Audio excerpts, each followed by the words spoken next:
diplomacy, JD, you are speaking about? What do you mean? I'm talking about the kind of diplomacy that's going to end the destruction of your country. Yes, but if you Mr. are not President, Mr. strong- President, with respect, I think it's disrespectful for you to come into the Oval Office and try to litigate this in front of the American media. Right now, you guys are going around and forcing conscripts to the front lines because you have manpower problems. You should be thanking the president for trying to bring an end to this conflict. In this week's Media Outlaw newsletter post, I had planned to discuss what I considered one of the most important speeches any American administration has given to foreign allies in 40 years. Vice President J.D. Vance delivered this speech to the Munich Security Conference 2 weeks ago. The abbreviated description of the speech is simple. Vance called Europe out to their faces, and people were not happy. Unfortunately, the full explanation on why this speech was so important will have to take a back seat to the events of Friday during the live press conference with President Donald Trump, VP J.D. Vance, and Ukrainian President Volodymyr Zelensky. On display was another calling out to someone's face. Someone got pissy over it. And no, that person was not Zelensky. Despite what many in the media are saying, actually, Zelensky is the one that did the calling out, and Vance and Trump both had a hissy fit. I'll explain. Stay tuned. Media Outlaw.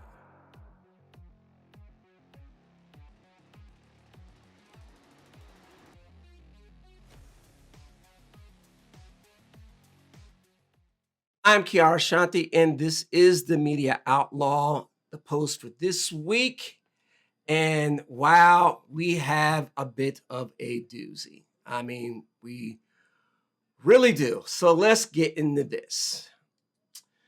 Throughout the presidential campaign, President Trump has made a slew of promises about what he was going to do and get done if he returned to the White House. The central pillar, of course, was immigration. But of equal importance was the war in Ukraine, especially considering the staggering amount of money the U.S. has sent to Ukraine. Trump has put the total price tag at about $350 billion, though the Kyle Institute, a German think tank who tracks European aid to Ukraine, estimates the American contribution to about half that.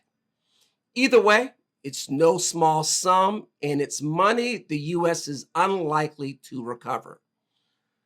More significant than the cost, of course, is the human toll. The Wall Street Journal estimates that the total number of dead and wounded is about 1 million. Now, Trump has repeatedly and empathetically stated he wants the killing to stop, to just stop. He has also insisted on more than a few occasions that the war would have never started if he had been president. And that's no idle boast. Russia first moved into Ukraine in 2014, annexing Crimea while Barack Obama was president. The response? Little to nothing. Then during Trump's term, Russia didn't do anything. But within 2 years of Biden taking office, Putin launched a full-scale invasion. Every major move Putin has made in Ukraine has happened under a Democrat president. Now, to be fair, Russia's first steps toward its broader ambitions began even earlier with the annexation of Georgia at the tail end of George W. Bush's presidency. Trump has promised to bring the war to an end and has effectively inserted himself into the diplomatic process to make that happen. It has been, unsurprisingly, a turbulent process, standard operating procedure for Trump. The primary negotiations have largely taken place between the U.S. and Russia, with Ukraine often left without a direct seat at the table. This dynamic has provided plenty of rhetorical ammunition for Trump's critics, who have accused him of sidelining Ukraine. Plus, his near constant praise of Putin, combined with the harsh critiques of Ukraine and President Zelensky, has only fueled the fire. But things have escalated even further at this joint press conference. Now, weeks ago, Trump floated an interesting idea: continuing military aid to Ukraine in exchange for a percentage of Ukraine's mineral rights, resources that would benefit America's technological sector. On the surface, it's a bold and strategic play. Not only would it provide a way to recoup some of the massive spending we've done, but it would also offer a clear, practical reason for Trump to justify continued aid, something that matters given that a large portion of MAGA voters oppose supporting Ukraine in any way. The details of the deal have gone back and forth, but Friday's meeting with Zelensky at the White House, at Trump's invitation, was ostensibly meant to finalize both a mineral rights deal and key aspects of the broader peace deal. Instead, talks collapsed. In truth, they were likely never close to completion to begin with, and then tension spilled out live for the entire world to see. Now, let's kind of skip ahead to the fallout from this contentious exchange, which played out, of course, on live television. Let's take a look at some of what was reported by Fox News regarding this. All right, so look, you see here, for example, Charlie Kirk. Wow, conservative commentator Charlie Kirk posted, President Trump and J.D. Vance just told Zelensky exactly what millions of Americans have wanted to tell him, right to his face. Okay, well, that's interesting. Zelensky owes America and the president an apology. Former Trump campaign manager Chris Lasativa, I'm saying his name wrong completely. What an absolute dumbass. It continues. Zelensky is doing a serious disservice to the Ukrainian people, insulting the American president and the American people. I didn't really hear any insults there, but okay, whatever. Just to appease Europeans and increase his low polling in Ukraine after he failed miserably to defend his country. That's an interesting statement. I mean, Ukraine was supposed to fall in like 3 weeks. It's been essentially 4 years and they're still fighting. So I don't know if I would call that a complete fail. Nonetheless, you go on to Congressman Brandon Gill, America First in Action. Thank you, Real Donald Trump and J.D. Vance for prioritizing our people first and promoting peace. This full Zelensky interaction is insane. He is an emotionally incompetent idiot who dares to lecture and belittle the election leaders of his total benefactor on our soil. Trump and JD should send him packing with nothing. Breaking Point's co-host Soccer, I can't say his last name, but I like him, on X said. You know, this is that comment by Sagar, I think, is an interesting one. And wow, considering how much Sagar didn't even think that the invasion was going to happen, even when 1 million troops was right on the border with Ukraine, that is a pretty ballsy statement to say. I think I might have to end up forwarding my commentary to him because, yeah, homeboy, that's crazy. That's nuts. That's completely and totally insane. Beyond all the other popular conservatives, a quick review of conversations on Facebook, Twitter, X or whatever, and YouTube matched the sentiments exactly. Conservatives feel as though Zelensky was rude, ungrateful, and does not quite understand his position with regard to the war. And I hate to say it, but the reaction does not surprise me.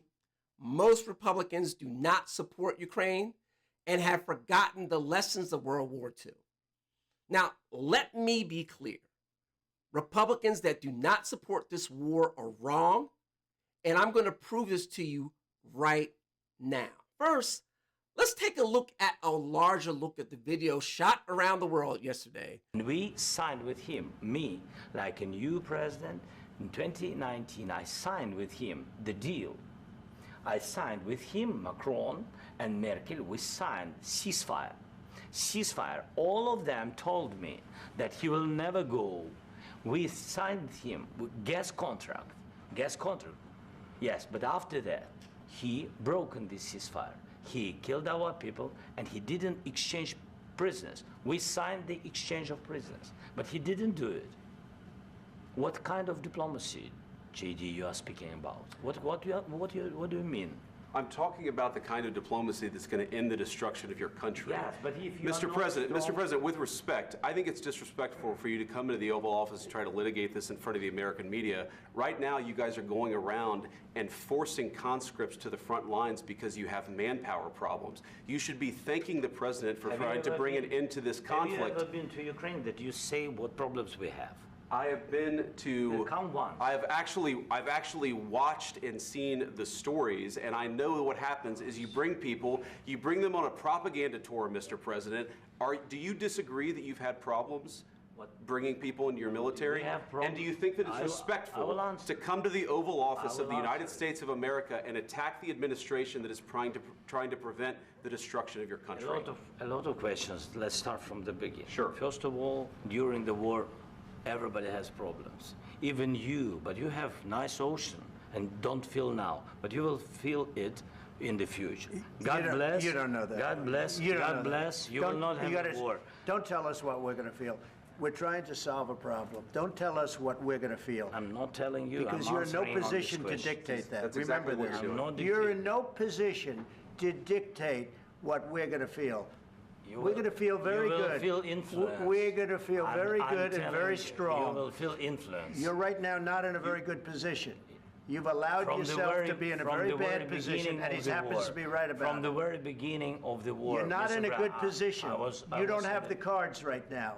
With us, you start I'm having not playing cards. But cards. right now, you I'm don't. very You're playing serious, cards. Mr. President. You're I'm playing very cards. serious. You're gambling with. Now, conservatives are zeroing in on Zelensky's comments, praising Trump and Vance for standing strong for America.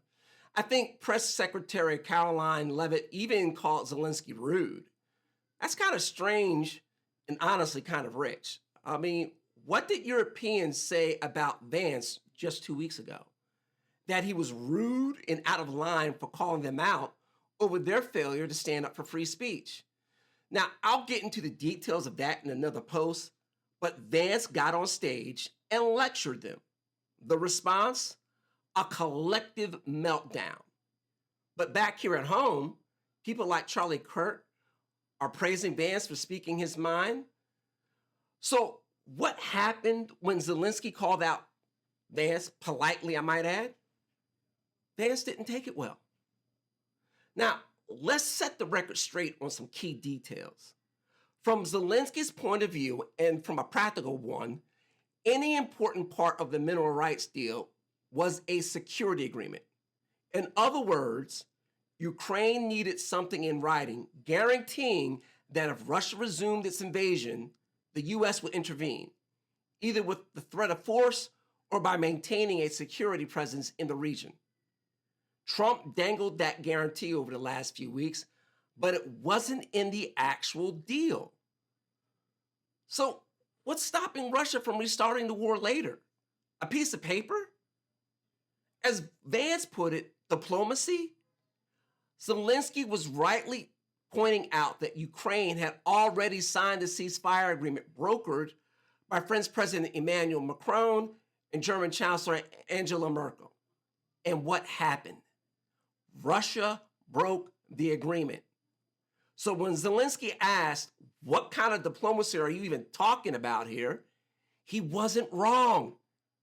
He called Vance out, and Vance reacted just like the European leaders did 2 weeks ago. Donald Trump wrote The Art of the Deal, has negotiated thousands of deals in his life. But if he thinks Vladimir Putin is going to honor an agreement just because he put it together, No. Mr. President, I voted for you 3 times, but you are dead wrong. There is no way Putin stays put.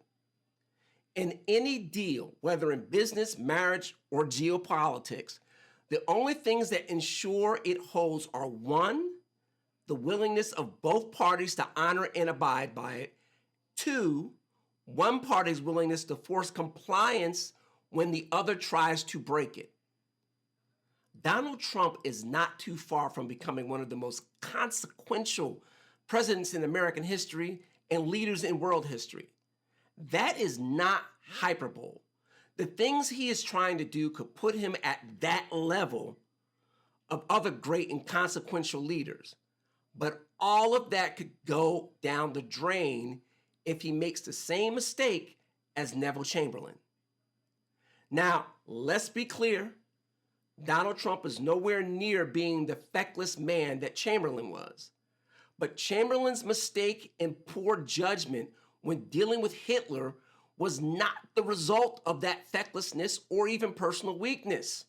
The mistake was made because he was desperate to avoid a fight at all costs. He was willing to ignore the evidence raging about in Europe in order to sign an agreement that promised no war. Sure, tanks were rolling across sovereign nations already, but Hitler said he did not want a war, and he signed a piece of fucking paper that proved it, right? Come on. Trump wants a deal. Okay, so what? There was a deal in 2019, and it was broken. You know who else who had a deal? Neville Chamberlain. He stood there waving his piece of paper declaring, there will be no war. And how did that turn out for Britain? How did America's refusal to get involved in World War II sooner turn out for the war and for the European Jewish population? If there's no security guarantee, Trump doesn't have a deal. He has a temporary pause while Russia waits for more boys to turn 18 so they can be conscripted into a restarted war. The only way any agreement or peace deal actually means something is if you're willing to back it up with force if necessary. That's just the reality. Appeasing Putin will not work. He is the bully, and as anyone knows, the only way you stop a bully is by either punching them in the nose or making it clear you are willing to fight. Trump, I believe, was being disingenuous. The only forms of security that would actually matter are troops on the ground, airspace containment, or at least a written pledge that if Russia moves, we will immediately join Ukraine in response. Trump was not offering that in writing. So why would Zelensky agree to any deal? I mean, come on, seriously. That would be a dumb deal, one of the dumbest in history. I mean, here's what Ukraine would get. The loss of a large percentage of its valuable minerals, followed by the complete loss of the country later, probably 6 months after Trump leaves office. This isn't a business deal. This is geopolitics. And we, meaning America, need to stop being afraid to act like we're unwilling to fight if necessary. We're acting too scared of Russia just because they have nukes. Now, how can I say that?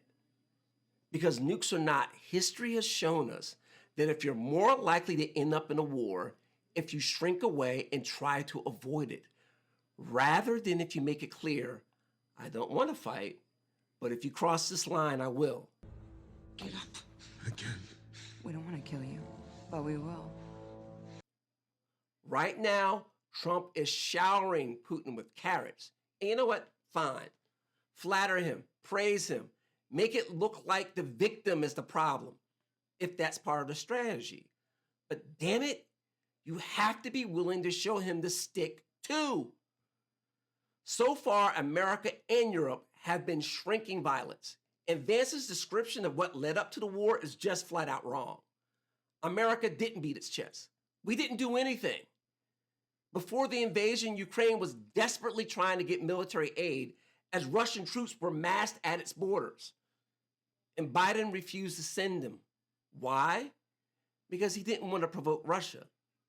The same excuse MAGA voters and figures like Tucker Carlson keep making. Don't make Russia mad. Ukraine was asking for less than a third of what we've given them since the invasion started. If we had provided those weapons before the war began, the invasion wouldn't have started at all. But, you know, Russia has nukes, so we can't upset them. Bullshit. What we needed to do, what Trump needs to do, is accept reality and understand what Russia really wants. This map right here shows it. These are the territories that Russia wants. Right here. You see this? Let me make this a little bit easier to see. See this line here? This is all the territory that Russia wants. Notice Poland. Notice over here in Finland, Estonia, Latvia, Lithuania. Notice how much of that land belongs to NATO countries. Ukraine, I'm telling y'all, listen, Ukraine isn't the prize, it's the buffer zone. Keeping Russia on the other side of Ukraine prevents them from attacking a NATO country. This is the real end game. And when Russia reaches NATO, then we are in World War III, not because of Zelensky, but because of Obama, Biden, and possibly you, Mr. President, who have all failed to see the reality of the situation. Mr. President, you wanted to be the leader. Well, leadership sometimes means telling voters what needs to be done, even if they don't like it. Millions don't like you cutting government spending, but you do it anyway. Well, MAGA voters and people like Tucker Carlson won't like you making it clear to Putin that we will swing at his head if necessary. But that's what has to happen. On this issue, what MAGA voters want doesn't matter. What does matter is preventing World War III, and that only happens by containing Russia, not appeasing them, and not fearing them. Right now, Putin has looked at America and Europe and found both wanting. He is neither afraid nor concerned. Why? Because he knows neither is willing to fight. He tested that theory back in 2008 when he took over Georgia, and no one did a damn thing but issue condemnations. In 2014, his theory was proven correct when he invaded Crimea, and again, no one did anything. Then in 2022, he rolled his tanks into Ukraine after breaking a ceasefire agreement, and neither America nor Europe was willing to send a single bullet until the invasion had already begun. By then, it was too late. In fact, in terms of stopping World War III, it might already be too late. The only time to stop Russia without direct American and European military involvement was before the invasion. Our collective inaction, our shrinking from Russia, has brought us closer to war, not further from it. Direct force is now the only thing that would work, and no one wants to use it. And Putin knows it. This has always been the weak spot in NATO. The idea of many nations acting as one to defend against an aggressor is great, in theory, but it only works if those nations are actually willing to fight. Yes, Ukraine isn't in NATO, but it is the buffer zone. And losing that buffer means the circumstances that NATO was created to prevent are now much closer to becoming reality. Right now, no one looks willing to fight, and frankly, I fully expect a large portion of the conservative voter base to argue that we should ignore Article 5 when that time comes. And trust me, that train is already on its way. America's interest in Ukraine is crystal clear for those who haven't forgotten history. Joining NATO in a war against Russia would cost us more in money and lives than if he made it clear to Russia right now, no more territory. There is a line. We rattle our sword and we swing it so we do not have to launch missiles later.